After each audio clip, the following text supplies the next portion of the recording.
एक दिन लाड़ो चिड़िया का पति फैक्ट्री जाता है तो फैक्ट्री को बहुत बड़ा ताला लगा होता है।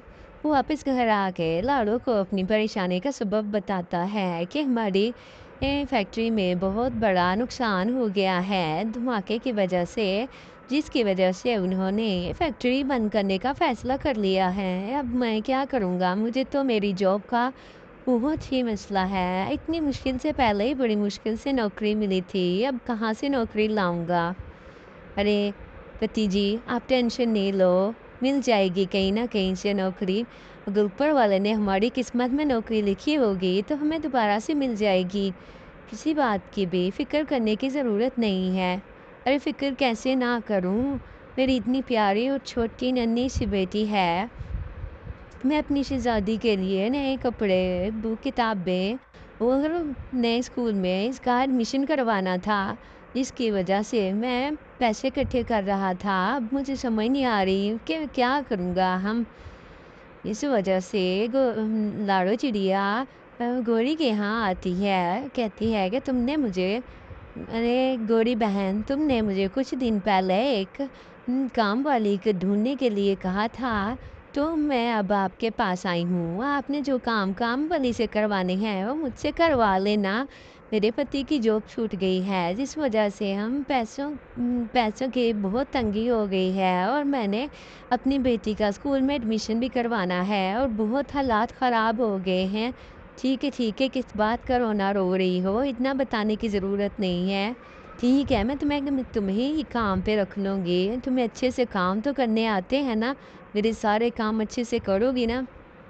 जी, जी, गौरी बहन, तुम टेंशन नहीं लो। मैं तुम्हारे सारे काम कर दूँगी अच्छे से। इस तरह से लाड़ो चिड़िया वापस आती है और अपने पति को बताती है कि अब मुझे नौकरी मिल गई है। गौरी बहन के यहाँ नौकरी मिल गई है, वो अच्छी खासी तनख्वाह भी देगी और मुझे खाने के लिए भी कुछ न कुछ दे दिया करेगी, जिससे हमारा गुजारा होता रहेगा और जो पैसे देगी उससे हम अपनी प्यारी लाडली शहजादी के लिए बहुत अच्छी सी किताबें लाएंगे और यूनिफॉर्म लाएंगे और अच्छे से स्कूल में इसका एडमिशन करवाएंगे। हाँ, हाँ, तुम ठीक कहती हो। वाह! मम्मी-पापा, अब मैं स्कूल जाऊँगी। वाओ! अच्छी बुक्स मिलेंगी मुझे, कितने अच्छा यूनिफ़ॉर्म मिलेगा और मैं अच्छे-अच्छे दोस्त बनाऊँगी। हाँ, हाँ, बेटा, तुम स्कूल जाओगी, वहाँ पे फ्रेंड्स बनेंगे तुम्हारे। तुम बहुत सी अच्छी-अच्छी नंबर लाना बहुत सारे, तो सारी क्लासेस में। ठीक है, बाबा। नारो चिड़िया इधर गौरी के यहाँ काम करने के लिए आ जाती है। तो गौरी बहन, कौन कौन से काम करने हैं मुझे समझा दें। ठीक है, मैं समझा देती हूँ। पहले तो तुम बेड से नीचे उतर के बैठो। आज से तुम मुझे मैडम जी बुलाया करोगी। यहाँ बड़ी बेगम साहबा बुलाया करना। ये गौरी बहन क्या होता है? तुम मेरी मुलाजमा हो और मुलाजमा की तरह ही रहना है। चलो नीचे उतरो, नीचे उतर के खड़ी हो और नीचे बैठा करो। बेड के ऊपर या सोफ़े के ऊपर बैठने की ज़रूरत नहीं है।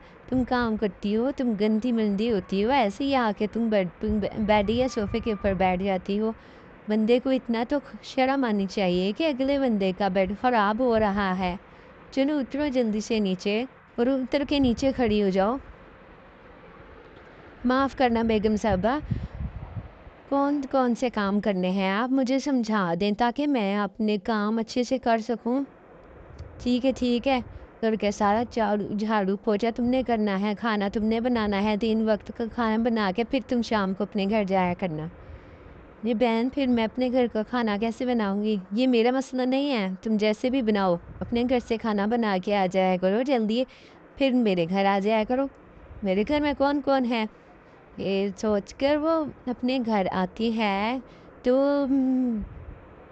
अपने पति को बताती है कि मुझे बाजी ने बहुत सारे पैसे दिए हैं और मैं इतना अच्छा रास्ते से आते हुए खाना लेके आई हूँ आप लोगों के लिए। मेरी प्यारी शहज़ादी भी को भी भूख लगी होगी, इसलिए अब मैं रोज़ बाहर से खाना लाया करूँगी क्योंकि उधर काम करते हुए देर हो जाया करेगी, जिस वजह से खाना नहीं बनेगा। वाह! अब तो हम बिरयानी और बाहर से अच्छे-अच्छे खाने खाया करेंगे। मम्मा, वाह! यो!